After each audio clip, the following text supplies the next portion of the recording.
Welcome back, guys, and in this video we are going to be talking about optionals, and this is actually one of the coolest parts about Swift. If you're coming from another language and you start to learn about Swift's optionals, man, you're going to be really impressed with them. They're really cool. But if this is your first language, then you're about to get a little spoiled. Even if this is a little bit confusing at first, as you progress in your programming career and you talk to other people about other languages and stuff, you're going to feel very lucky that Swift deals with them as elegantly as they do. But let me be clear, optionals are also, they can be easily abused and you can easily run into problems with them. And if people abuse them, it can just result in some really trash code. So I'm going to obviously show you how to do them the right way. I'm going to tell you what to do, what not to do. And obviously, like I've said 1,000 times so far in this course, we will have many examples of using them throughout the course, and you will definitely learn the right way to use them. So, anyways, open up a playground, blank one as always, and let's call it Optionals Rock. Cool. Okay, so let's go ahead and create our first optional. So let's say, let's do var name, and let's do this syntax right here, and let's set the type equal to string, and then we'll put this little question mark on the end here. So you might notice we didn't set an actual value. There's no value in name. All we did is say that it's a string, and then we put this little question mark here indicating that this is an optional value. But we didn't actually set a value. It doesn't actually have a name. There's no Cole or Matt or Dave or Sarah or whatever. This doesn't have a name set on it. So when we talk about an empty variable, we call this nil. So let's go ahead and put that here. So other languages call this null. In Swift, we call it nil. So nil essentially just means nothing. It means it's empty. It means that there has not been a value set. You're going to want to remember that term. We are going to be using that term constantly because we're going to have a lot of examples where variables are going to be empty or they're going to be nil. So let's go ahead and create a couple of these. Let's create var name is of type string. Let's say var age is of type optional int. This is also nil. And then let's do var job title of type string, and let's also set that to an optional, and that is going to be nil. So even though they're empty, all of these do have a very specific value right now of nil. So we have to be aware of that. So if we type name here and we just run it, you're going to see over here that you're going to get nil every time. And that is a very specific value for a variable to have, even though it's kind of confusing because it's actually empty. Nil means nothing, but that's a very specific state of a variable to be in, which is nil. So let's go ahead and assign a value here to name, and we're going to make that Cole James. Cool. Now if we put name down here again and we run it, we get exactly what we're expecting, Cole James. Cool. Now let's come down here and let's print name. And let's see what happens. If we wait here for just a second, we're going to get a little warning here saying that it's implicitly casting this thing to a type of any. Let's not worry too much about what this means. Basically, what it's complaining about is that the print function that we're dealing with right now doesn't actually know if name is nil or not. And traditionally speaking, or not traditionally speaking, programmatically speaking, you're not really supposed to be passing in possibly empty values into functions. You should really be checking these things to make sure that they're not empty before you use them. In most cases, that's going to be what we're doing. So how do we do that? Like, let's say, for example, that we have an application where the user is going to input their name, they're going to input their age, and they're going to input their job title, but all of those are optional. You're not requiring the user to put those in. Like, you might say that you want their name, but they don't have to put it in. Maybe you don't want them to decide not to use your app because they might not want to put in their name or something like that. So you'd make that optional. You'd say, okay, you can put in the name if you want, but you don't have to. Same thing with age and job title. If you don't want to put these things in, you don't have to. But let's say that we wanted to base the application off of whether or not the user decided to actually input those values. So let's say in this silly example that we wanted to say hello Cole if they actually did give us their name. So the way that we would do that is we would say if let name equal name, then print name. Ooh, that's kind of weird, right? What does that mean? Well, let's see if we get that same error or warning again, and we don't. So if we run this, we're going to get the name printed down here because name was not nil. So basically what this is checking for is this is checking to see if name is nil. Okay, cool. Now, this might be a little bit confusing because you might be like, well, why are we doing if let name equal name? What does that even mean? That's kind of confusing. Well, basically what's happening here is this right here is the name of the variable that you want to store the value in if name is not nil. Eeks, what does that mean? Okay, so for clarity, let's change the name of this variable right here to non-optional name. Okay, this is a very verbose way of putting it, but oh, it's just complaining that we're not using it yet. So then, yeah, we would replace this with non-optional name. Cool, so that should go away here in a second. Yes, okay, so this is very verbose. You don't necessarily have to do this, but I just want to be clear what's going on here. This is another example of you can put whatever you want here. This is up to you to decide what the name of the checked constant or variable is of this value. So I'm deciding to call this non-optional name, and a non-optional name will only exist, and we will only execute this piece of code right here if name is not nil. So let's go ahead and just remove these two lines of code real quick and let's run it, and maybe this will make a little bit more sense. Now we got nothing. There's nothing printed because we said name was an optional that had no value in it. So right here it says if you can set the value of name inside of this non-optional name, then run this. But unfortunately we can't because name is nil. So hopefully that's making sense. Let's write a couple bit more examples. So we could say if let non-optional age equal age, print age. If let non-optional job title equal job title, print non-optional job title. Oh, and right here I messed this up. This was supposed to say non-optional age. I don't want to put age there, obviously, because that kind of defeats the whole purpose of doing this at all. So, anyways, so it's... Okay, cool. They went away finally. Sometimes Xcode does that. Sometimes it'll tell you you've got an error when you don't even have an error. So, anyways, but it's good now. So, cool. We've got if name is not nil, then we're going to print the name. If the age is not nil, then we're going to print the age. And if the job title is not nil, we're going to print that as well. So if we run this, obviously we're going to get nothing. Cool. Yep, got nothing. So now let's set the name equal to Cole James again. Let's set the job title equal to senior iOS developer, which is where you're going to be here pretty soon. And let's go ahead and run that. So we got Cole James and we got senior iOS developer. So that's kind of cool. But we obviously didn't get age because I never set the age. But if I did go in here and I set the age equal to 10 years old and I ran it, then we're going to see 10 here. Cool. So this is one way of checking to see if a variable is not nil. Okay, cool. So now that makes sense, let's get a little bit more fancy with it. Let's say we only really want to tell the user something if they've given us their name, regardless of whether or not they've given us their job title. Let's say we only want to talk to them if they actually have given us their name. So here's where it gets a little bit cool. Again, this is just the next step in programming. This is where things get really interesting. We could take these two things right here. Let's go ahead and cut them, which is Command X. Get used to using that. You're going to want to use that a lot. Let's go inside of this condition right here and Command V. That's how you paste. Also get really used to that. Command C is copy, Command X is cut, and Command V is paste.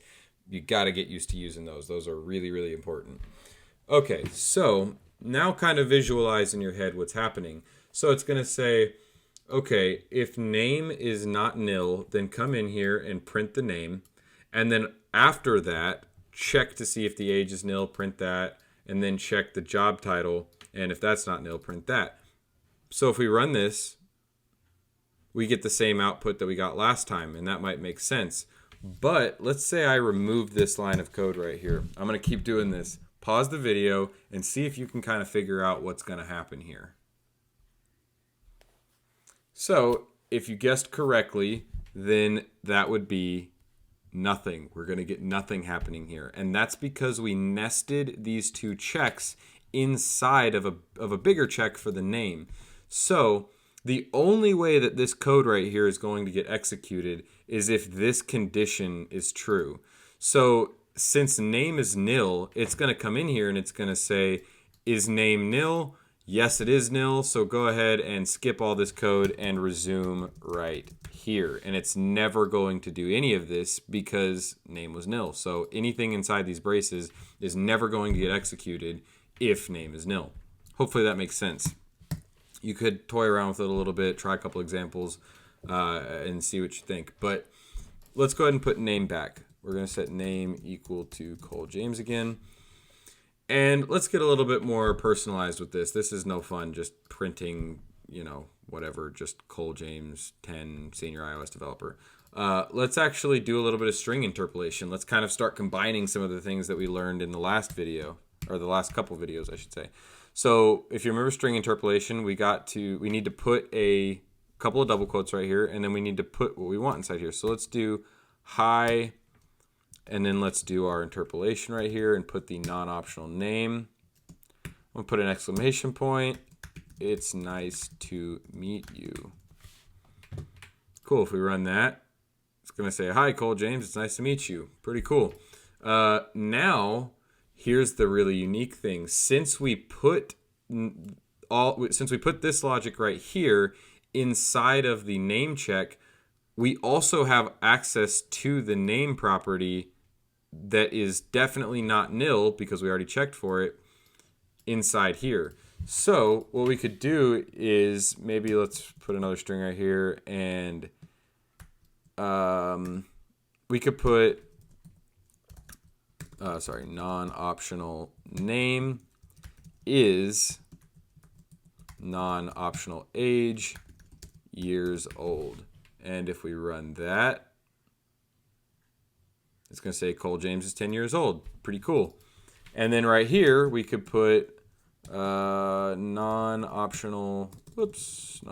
name is a non-optional job title. So, hi, Cole James. It's nice to meet you. Cole James is a 10-year-old. Or is 10 years old, and Cole James is a senior iOS developer. So that's pretty cool. Now, we would not have been able to do this in the previous scenario. So if I were to cut this code out and put this back down here, well, first of all, it's going to say non-optional name doesn't exist because we only have access to non-optional name inside of these curly brackets. That's the only place that we're going to have access to it. Once we leave these curly brackets right here, non-optional name ceases to exist. It will not exist anymore. So non-optional name, it's saying, I don't know what that is. I don't know what that is. Okay, so let's just say, all right, well, let's just put like name here maybe, right? That's fine, shouldn't it be? Well, no, this is not going to be okay. It's going to give you a weird warning, and it's just saying it doesn't know for sure whether or not name is nil, so you're going to get some unexpected results, and you'll get some side effects if you do this. So this is not a good solution either. So really, if we wanted to do those things together, we would really need to do it inside of these curly braces right here. So we're back here. Now, let me show you that this, by the way, is the right way to deal with optionals. You want to check them. You want to make sure that they're not nil before you do something with them. But there is one more way that we could deal with them. Let's go ahead and I'm going to just very briefly comment this stuff out. Don't delete it. Make sure you hold on to that. But let's go ahead and comment it out right now so it doesn't run. And then let's come down here and let's say print name. We're going to get that warning real quick, right? And it's going to say that it's an optional string and that it's not a fan of that. So let's go ahead and click this and see what Xcode recommends that we do. It says we could provide a default value in case it's nil. That's one option. Let's go ahead and see what that looks like. So we're going to print name, and these two question marks right here, this means if name is nil, instead of putting name, put this value. But if name is not nil, then just go ahead and put that. So we could put right here, we could put, I don't know, default name or whatever. So if I run this, we're just going to get Cole James because it's saying, okay, is name nil? No, it's not. So we're going to go ahead and just put Cole James. But if I were to get rid of this line of code right here, so now name is nil, what's going to happen is it's going to put default name. So it's smart enough to just say like, okay, if you'd rather just have a default value, then I can put that, or I can put the other value if it's present. So that's one way to deal with this situation. Okay, so let's go back to where we were. Actually, we can go ahead and we can leave this example, but let's go ahead and comment that out as well. I want you to have access to all this code, so leave all that there so you've got access to it. Let's go back to printing name again. Let's look at the other options that Xcode gives us access to. So if we click that little guy right there, it says we could force unwrap the value. All right, now we are getting into the wrong way to do things. Let's go ahead and do that. So what's going on here? It's very important that you understand this. By putting the exclamation point right here, you are telling the compiler that you know without the shadow of a doubt that this variable will not be nil. You are making a promise to the computer that this variable will not be nil.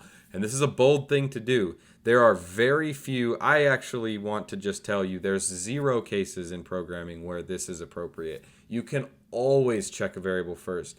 When you become very advanced, there's maybe places to use these whenever you know certain logical things and you know that it's not going to be nil. But I've been doing this for years, and I would say I never, ever use these. You just don't have to. There's always a way to check the variable first. Because here's what happens. Let's go ahead and run this.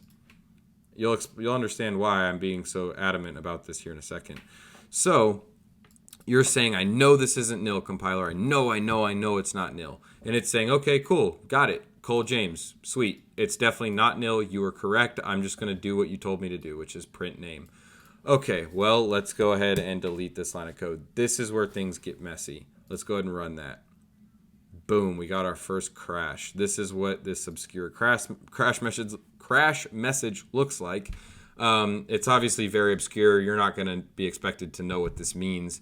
But it crashed because you promised it. You said, I know that this is not going to be nil. I don't need you to check first. Just go ahead and trust me that this thing is definitely not nil. And it said, okay, I trusted you, bud, but you were wrong. So boom, crash. You've probably experienced crashes on apps before, and there's a high possibility that this is why. So it's actually pretty cool because right now you're getting kind of an insider look at why apps crash. A lot of times this is why apps crash. I dare say that probably over half the time that an app crashes, it's because some developer force unwrapped something and said, I know that this is not going to be nil, and lo and behold, it was nil. So don't ever do this. You always, I'm going to actually put that here in a comment. Never do this. Just avoid it. There's plenty also of blogs and people talking about this online. Trust me, don't do it. A lot of people say don't ever do this. In fact, I don't know that I've ever met somebody that actually did do this. This is a common thing that we see new developers do, people that are untrained, but I'm sitting here telling you not to do it so that when you go to your first job interview, you don't ever do something like this in a coding challenge. This is no. Don't do this. Okay, that's it. I'm not going to talk about it anymore. That's all. Don't do that. So I'm going to comment that out. Never do this. Do this if you want to supply a default value. And do this up here. Do this if you want to check to see if the value is available first. So that pretty much sums it up. Let's go ahead and uncomment that back so you've got access to that. So let's recap real quick. That was a lot in this video. To set a variable as optional, you're going to put the question mark at the end of it, at the end of the type, actually. And then if you want to set a value, you can do that at any time. If you want to check to see if the value is available before you use it, you do this right here. You say if let name of the variable equal the actual name of the variable, then do this stuff. If you want to supply a default value, this is actually really common and there's nothing wrong with this. This is a safe way to deal with things. If you know you've got a default value, go ahead and do this right here. And then this is called force unwrapping, and we never want to do that. In fact, I'm going to put the name of that here. Never do this. So that wraps it up. We've experienced our first crash. We're getting kind of deep into stuff now. If this is, again, I'm just going to keep saying this, if this is where things are starting to get a little bit confusing, please don't be afraid to go back and watch the video. Don't think that that's a bad thing to do. It's really common. Like, I can't tell you how many times in my programming career I had to go back and watch a video or reread something a couple times before it really sank in with me. Also, the best way to learn coding is to do a lot of this yourself. Just start writing some code. See what happens. Test with it. Don't just follow along with what I'm doing. Once these videos are over, go in and try your own little thing. See what happens. You've got a lot of tools in your arsenal now. By this point in the course, we've learned a whole lot, actually. So you can start messing around with arrays. Heck, you could deal with array optionals, which we're going to be dealing with soon. Try that out. See if you can figure out how to do that.